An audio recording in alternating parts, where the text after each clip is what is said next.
When my sister stopped seeing me as her brother and started seeing me as the one who let her down. We were once close, but after my struggles, something changed. Now she treats me like a stranger, and I don't know where I went wrong. I used to think that no matter what happened in life, family would always be there. Through storms, broken dreams, or even just the dull aches of ordinary days, I believed my sister and I would weather everything side by side. But lately, that belief feels naive, like something a child holds on to before the world introduces gray into their black and white truths. I'm 27. My sister, only 2 years younger at 25, has slowly transformed into a stranger wearing her face. We weren't always like this. Growing up, we fought like any siblings did over toys' attention and sometimes the TV remote, but we were always on each other's side when it mattered. I remember late-night talks in the dark, sharing secrets we didn't dare say out loud in daylight. She used to call me her protector, and I wore that title like armor. But for the past few years, a cold wind has swept through our bond. She's become distant, cold, at times even cruel. I've searched for answers in the cracks of our past, trying to piece together what I might have done to deserve this exile. The only explanation she ever gave me, if it can be called that, is vague and pointed. You know why? Maybe. I've gone through dark times. After college, life didn't pan out the way I thought it would. Depression gripped me like a fist, squeezing the light out of my days. My career fell apart before it began, and I found myself jobless, drowning in debt, and unable to keep promises I made to myself and others. I pulled away from people not out of malice, but shame. Even then, I don't remember hurting her. We had no fight, no betrayal, no incident that could explain this rift. When I tried to reach out back, then she was already withdrawing. I chalked it up to being busy to life, pulling us in different directions. But now I see it clearly. Something broke, and she let it stay broken. Recently, I spent 2 months in Germany helping our older sister Sarah after she gave birth.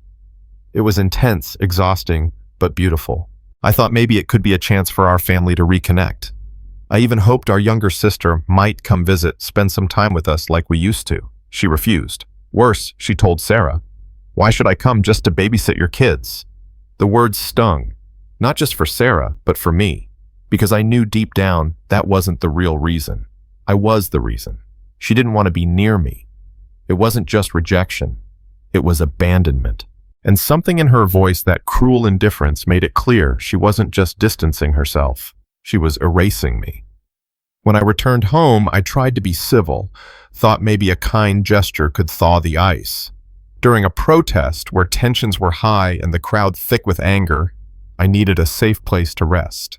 Her boyfriend worked in a nearby lab and kindly let me stay for a few hours. She lived just a few blocks away. Not once did she show up. Not even to bring a pillow. I slept on the floor with my backpack under my head. I didn't expect a grand gesture, but anything would have said I care. Instead, all I got was silence. Or worse, when she did speak, it was with one-word texts or passive-aggressive remarks about how some people never change. She never said my name, but I knew who she meant. She always makes sure I know. I tried confronting her gently, heart in hand. I asked, "Why are you like this with me?" She met my gaze for a fleeting second and said flatly, "You know, why?" Then she turned away. I didn't know whether to scream or cry. I did neither. I stood there numb, hoping she'd say more. She didn't. Our older sister Sarah agrees that this treatment is unfair, but she's caught in the middle and doesn't want to get involved. My parents, they wave it off. That's just how she is, they say, as if cruelty is a personality trait to be accepted, not addressed. But I can't accept this. I've never hurt her, never insulted her, betrayed her, or crossed a line. I've always been the peacemaker, even when I was the one bleeding. And now I'm standing in the rubble of a relationship I didn't destroy, wondering if I should still try to rebuild it or just walk away. Maybe I'll never understand her silence. Maybe her grudge is rooted in something deeper, something she's not ready to face. But what about me? What do I do with the hurt that keeps resurfacing every time she looks through me like I'm invisible? I'm not sure what's worse, the coldness or the mystery behind it. But I know this. I can't keep pretending everything's fine, because it's not. And I'm starting to realize, maybe it never was. The worst part about being shut out by someone you love isn't the silence, it's the uncertainty. It's waking up every day replaying the same scenes, wondering if you missed something. Did I say something wrong? Did I fail her somehow and never realize it? Or did she build a narrative in her head? And now there's no room for truth. After Germany, I couldn't shake off the heaviness. It followed me like a second shadow clinging to my thoughts, even in the quietest moments. Every time my phone buzzed, I hoped it was her. Maybe a message, a meme, a voice note, something normal. Something that said she still saw me as her brother. But it never came. I tried again one last time, a simple text, "I miss you. Can we talk?" She left me on read. The way she ignores me feels deliberate. Not just the absence of warmth, but the presence of disdain. It's in the clipped messages, the sarcastic comments, the way she sighs when I enter a room, like I'm a burden, like I'm something she has to endure rather than someone she once adored. I kept thinking about the past, digging through old memories like broken glass, hoping to find the shard that started this fracture. The truth is, during the worst of my depression, I disappeared. Not in a dramatic storming out kind of way. I just faded. I didn't return calls. I missed birthdays. I canceled plans. I didn't have the energy to explain, and I thought they'd understand, that she would understand. But maybe she didn't see a brother in pain. Maybe she saw someone selfish, someone who chose absence. Maybe I became the villain in her story without realizing it. Still, is that reason enough to cut someone off? Without a word, without a chance, I confided in Sarah one night over the phone. I didn't even plan to, the words just spilled out. She looks at me like I disgust her, I said, trying to laugh it off, but my voice cracked. Sarah was quiet for a moment. Then she said, "I think..." She holds on to things. Sometimes she doesn't know how to let go. She could at least talk to me, I replied. I know she whispered, but I think she believes she's justified, like cutting you off is her way of protecting herself. From what I don't know, she admitted. Maybe from the brother who disappeared when she needed him. Or maybe from the version of you she created in her head. I wanted to be angry at that, but deep down I feared Sarah was right. Maybe I wasn't there for her the way she needed me to be. Maybe my silence then gave birth to hers now. But people change. I changed. I fought through the darkness. I got a job, paid off my debts. I showed up for Sarah when she needed help with the baby. I tried. And it feels like none of that matters to our youngest sister. Like she's frozen in time, punishing me for sins I don't remember committing. And then there was the pillow. It sounds like such a small thing, stupid even. But that night in the lab haunts me. I had just marched for 10 hours soaked in sweat and adrenaline. My legs ached. My back screamed. When her boyfriend offered me a space to crash, I was grateful. I lay on the cold tile floor using my hoodie as a blanket.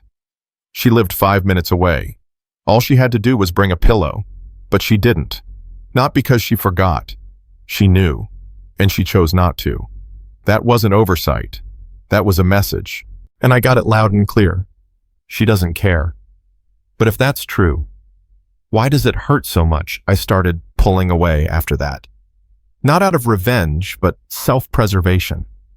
I stopped texting, stopped checking her socials. I stopped hoping for a response. It felt like mourning someone who was still alive, someone who walked past me with the same eyes, but none of the love behind them.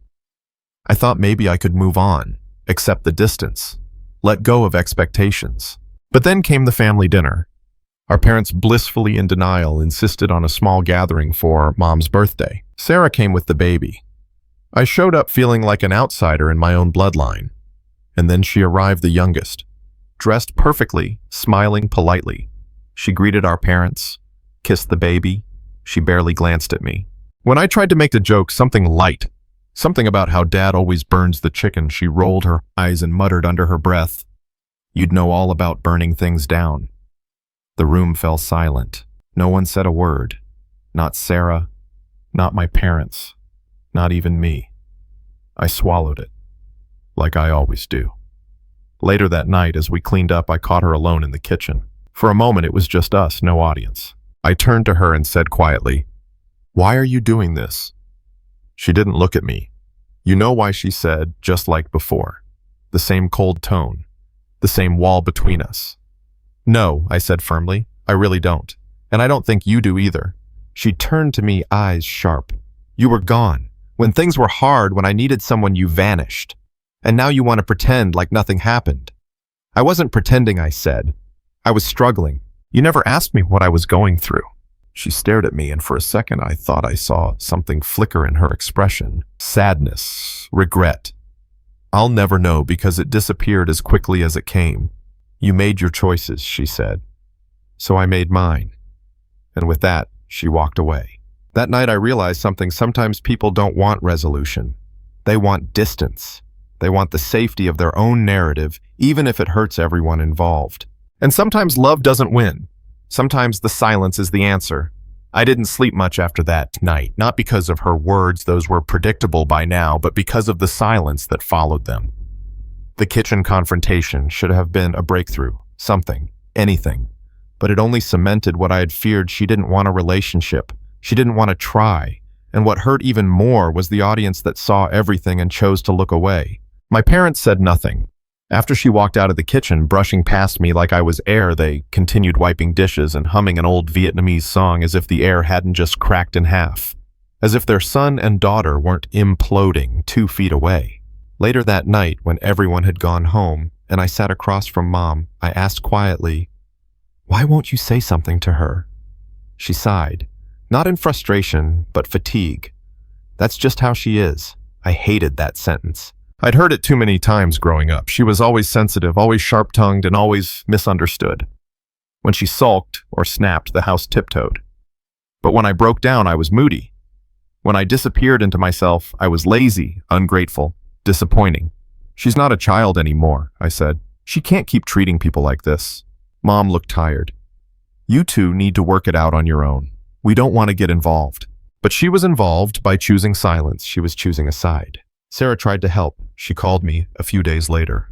Her voice was low, like she didn't want the baby to hear the weight in her words. "She's difficult," Sarah said carefully.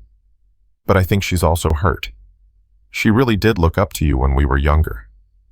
I laughed bitterly. "Well, she hides it well. I'm not saying she's right," she continued, "but maybe her pain twisted into pride. She doesn't know how to admit she missed you." I wanted to believe that. God, I needed to believe that. Because the alternative was too dark, that she really didn't care. That this wasn't hurt, but hate. That I was nothing more than a scar to her. Still, Sarah convinced me to try again one last time. So I wrote her a letter. I know it sounds old-fashioned, but I couldn't say what I needed to out loud. She always cut me off or twisted my words. But with a letter, I could be honest. Vulnerable. I could put my pain down without fear of interruption. It took me 3 days to finish it. I wrote about my depression, about how ashamed I was of who I had become in those years.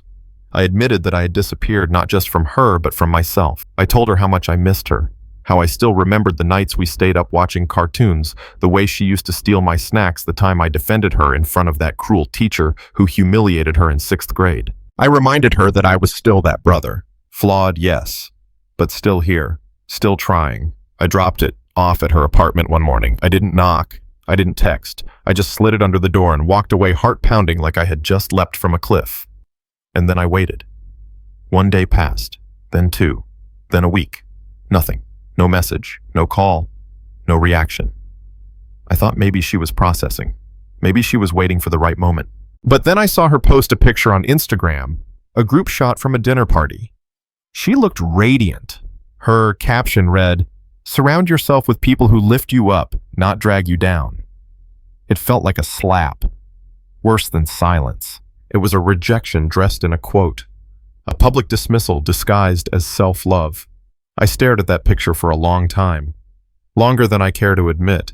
That night, I deleted her number from my phone. I didn't block her. I wasn't angry.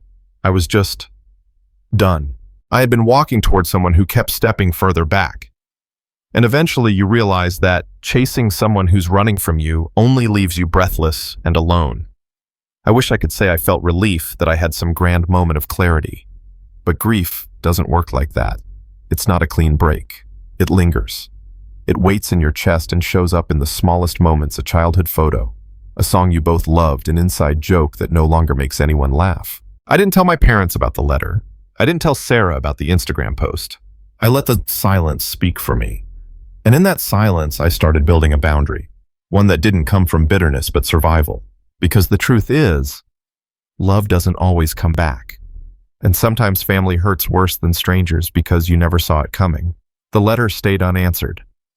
The Instagram post stayed up, and my heart stayed sore in the hollow way that only family can leave you, not shattered, just steadily eroded like stone under years of rain.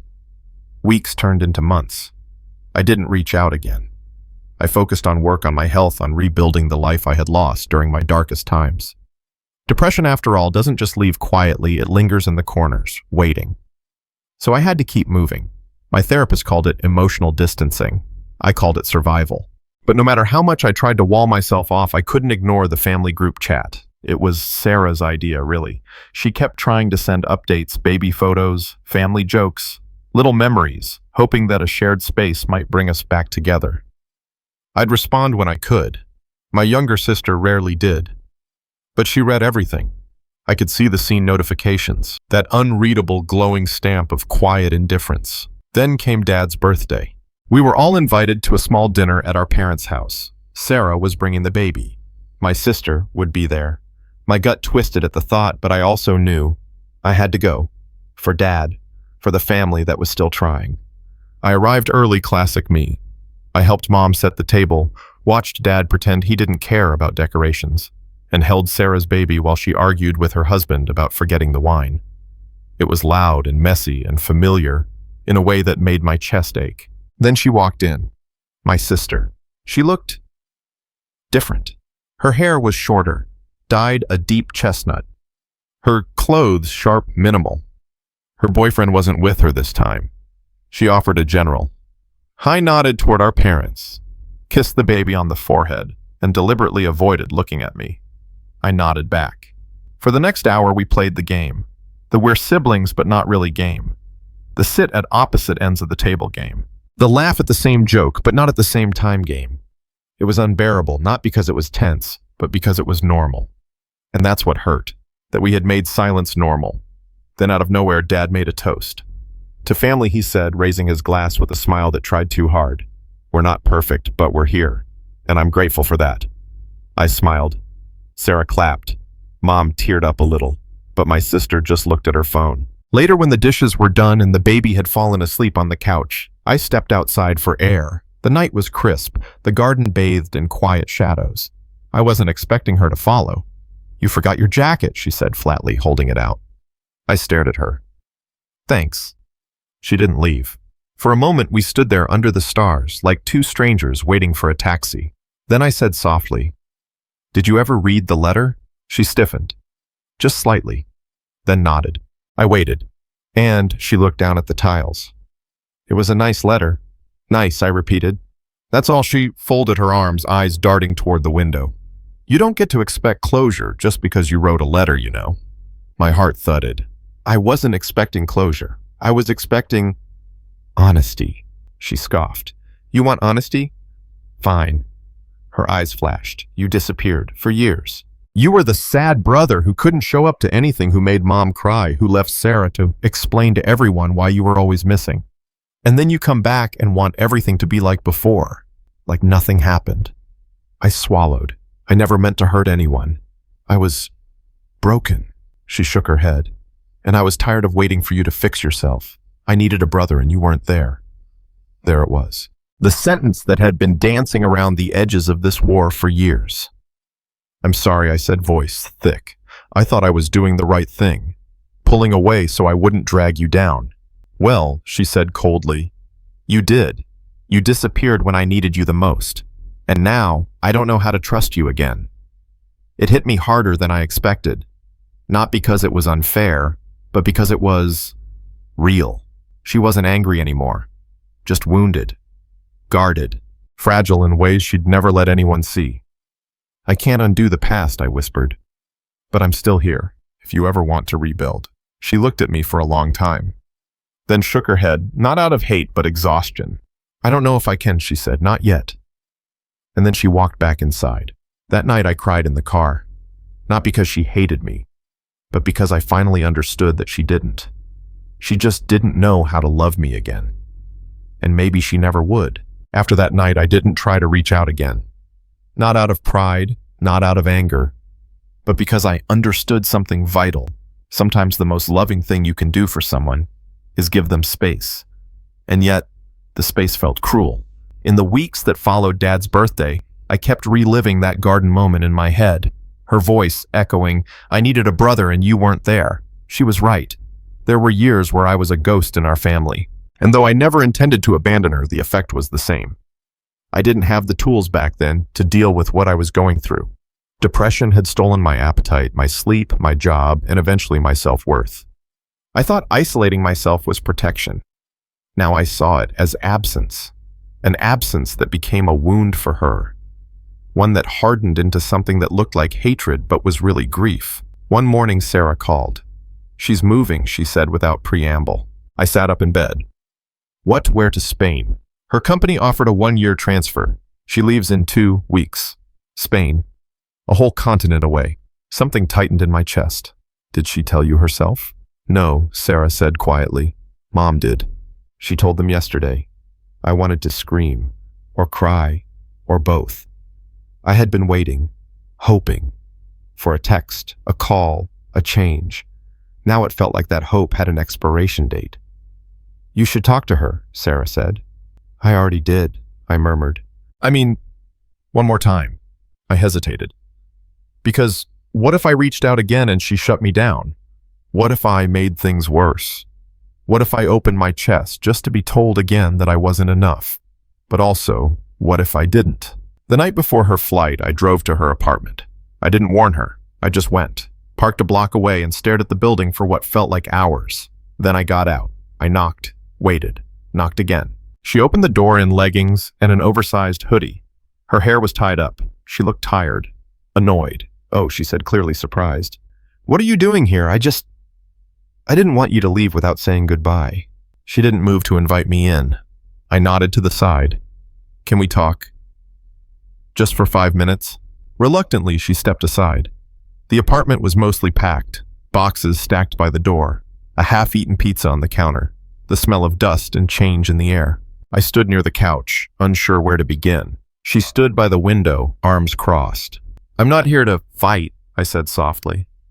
I know you probably think I'm doing this for closure or guilt or whatever, but I'm just here to tell you something. She didn't respond. I took a breath. You were right, I wasn't there. When you needed a brother, I was buried in my own darkness, and I couldn't even see you. And I can't go back and fix that. But I want you to know something before you go. I never stopped loving you. Not for a second, even when I was silent, even when I was gone. Her eyes flickered, but still she said nothing. I continued. You don't owe me forgiveness, or a relationship, or anything at all. But I needed you to know that you mattered to me, that you still do. A long silence stretched between us. Then finally she whispered, Do you know what hurt the most? I looked up. She blinked fast. It wasn't that you disappeared. It was that when you came back, you never asked about me. Not really. You were so focused on proving you were okay again, on being part of the family, that you never noticed that I wasn't. I froze. She continued. I was struggling too. College was hell. My ex was manipulative. I cried myself to sleep for months, and I kept waiting for my big brother to notice. But you were busy rebuilding yourself, and I get it now. I really do. But back then it felt like I was invisible. A lump formed in my throat. I'm sorry, I choked. I didn't know. I should have known. I'm so sorry. She walked to a box, pulled out something wrapped in cloth, and handed it to me. I unwrapped it carefully. It was a photo. Us. Me and her. Back when we were kids, maybe 7 and 5. Covered in paint, laughing arms around each other. I kept this, she said quietly. Even when I didn't want to. Tears pricked my eyes. I'm not ready to be siblings again, she added. But maybe one day. I nodded. That's enough, I whispered. I hugged her. And for the first time in years, she didn't pull away. Epilogue. She moved to Spain the next morning. We don't talk much. Just the occasional emoji. A forwarded meme. A short birthday message. But it's something. And sometimes, that's how healing begins. Not in loud reconciliations or perfect apologies, but in a photo kept in a box. In a hug not refused. In a door that opens just a crack. Make sure to hit the subscribe button so you don't miss any of our upcoming stories. Your support means a lot, and we can't wait to share more with you. Thanks for watching.